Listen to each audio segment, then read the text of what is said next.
Hello friends, welcome to Mamta study point. आज का topic जो हम पढ़ने जा रहे हैं वो है ऑस्मोसिस। लास्ट क्लास में हमने ऑस्मोसिस डिस्कस किया था कि ऑस्मोसिस क्या होता है। तो ऑस्मोसिस के बेसिस पर ही हमारे पास 3 टाइप के सॉल्यूशंस होते हैं, हाइपोटोनिक सॉल्यूशन, आइसोटोनिक सॉल्यूशन और हाइपरटोनिक सॉल्यूशन। तो आज की क्लास में हम ये तीनों सॉल्यूशंस के बारे में स्टडी करेंगे। ये स्टडी करने से पहले आइए हम ऑस्मोसिस को थोड़ा सा रिवाइज कर लेते हैं कि ऑस्मोसिस क्या था। ऑस्मोसिस का मतलब जो हमने लास्ट क्लास में डिस्कस किया था कि वाटर मॉलिक्यूल का ट्रांसपोर्ट होना वाटर की हाई कंसंट्रेशन से वाटर की low concentration through a semi permeable membrane.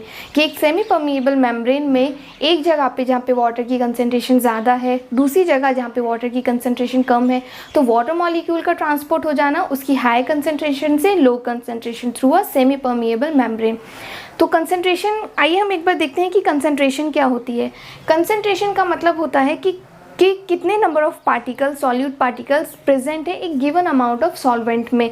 Solvent क्या होता है कि जिसमें हम ऐड करते हैं, और सॉल्यूट पार्टिकल्स क्या होता है जिसको हम ऐड करते हैं। जैसे कि सॉल्ट इन वाटर, नमक जो है वो मैंने पानी में मिलाया तो नमक क्या हो गया, सॉल्यूट हो गया क्योंकि मैं उसे मिला रही हूँ। और किस में मिलाया मैंने, सॉल्वेंट में, तो वो वाटर में, तो वाटर मेरा क्या हो गया, solvent.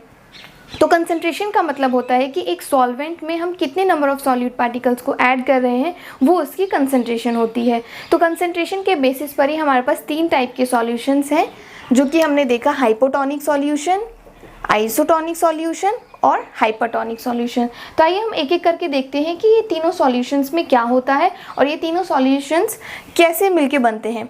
Hypotonic solution, first solution जो हम देखते हैं, यहाँ पे जो वर्ड आता है हाइपो, हाइपो का मतलब होता है कि कम।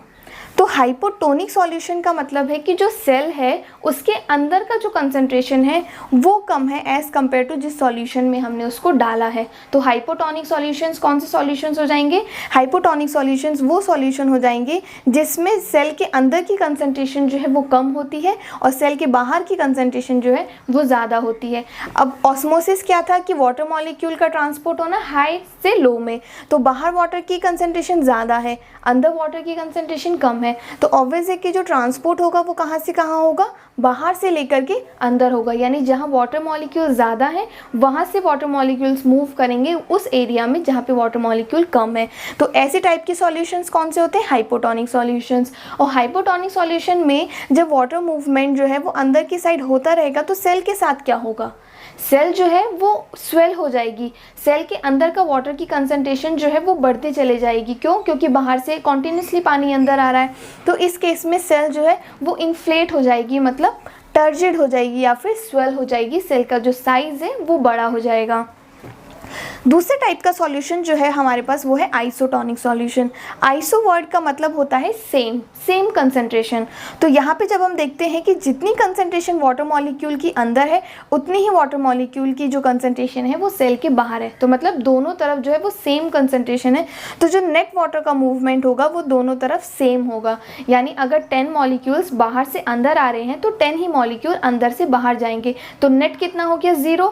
तो उस केस में सेल क्या होता है, सेल जो है वो सेम साइज की रहती है, सेल के शेप में कोई चेंज नहीं आता, कोई वाटर मॉलिक्यूल का ट्रांसपोर्ट, नेट ट्रांसपोर्ट इसमें नहीं होता। तो आइसोटोनिक सॉल्यूशन का एग्जांपल होता है रिंगर सॉल्यूशन। रिंगर सॉल्यूशन जो है वो हम एनिमल सेल को स्टडी करने के लिए यूज़ करते हैं, तो रिंगर सॉल्यूशन एक आइसोटोनिक सॉल्यूशन होता है। थर्ड टाइप का जो सॉल्यूशन हमारे पास आता है वो है हाइपरटोनिक सॉल्यूशन। हाइपरटोनिक जैसे वर्ड से ही क्लियर है, हाइपर, हाइपर का मतलब ज़्यादा।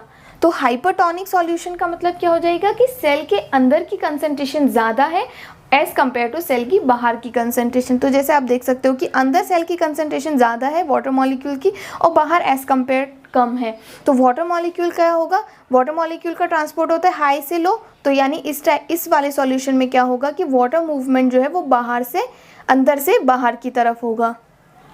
और जब वाटर का मॉलिक्यूल अंदर से बाहर की तरफ होगा तो सेल क्या हो जाएगी, सेल जो है वो श्रिंक हो जाएगी। यानी सेल का जो अंदर का फ्लूइड मटेरियल है वो कॉन्टिन्यूसली बाहर जा रहा है, तो सेल जो है वो धीरे धीरे धीरे धीरे सिकुड़ने लगेगी। तो इस केस में जो सेल है वो किस टाइप से हो जाएगी,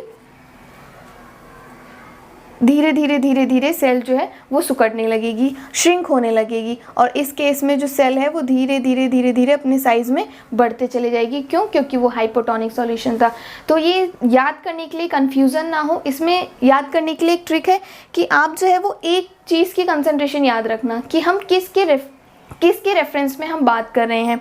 हम बात कर रहे हैं सेल के रेफरेंस में। तो सेल के रेफरेंस में जब हम बात करते हैं तो हाइपो मतलब कम, तो यानी सेल के अंदर कम, तो बाहर क्या हो जाएगी? ज़्यादा हो जाएगी। आइसोटोनिक तो सेम ही है, और हाइपरटोनिक मतलब हाइपर मतलब ज़्यादा, तो सेल के अंदर ज़्यादा है तो बाहर क्या हो जाएगी? कम हो जाएगी। तो इस तरीके से आप इसको भूलोगे भी नहीं, कन्फ्यूज़ भी नहीं होगे। तो हमने कितने टाइप के सॉल्यूशंस पढ़े आज? हाइपोटोनिक सॉल्यूशन, जिसमें सेल जो है वो इन्फ्लेट हो जाती है। क्यों? क्योंकि अंदर सेल की कंसंट्रेशन में वाटर की कंसंट्रेशन इनसाइड द सेल कम है। आइसोटोनिक सॉल्यूशन सेम होते हैं, सेम कंसंट्रेशन के होते हैं, कोई नेट मूवमेंट नहीं होता, जैसे कि रिंगर सॉल्यूशन के केस में हो गया। हाइपरटोनिक सॉल्यूशन वो सॉल्यूशन जिसमें कि वाटर की कंसंट्रेशन जो है वो अंदर ज़्यादा होती है बाहर से, तो इस केस में सेल जो है वो श्रिंक हो जाती है। तो हमारे पास ये 3 टाइप के सॉल्यूशंस थे ऑस्मोसिस के बेसिस पर।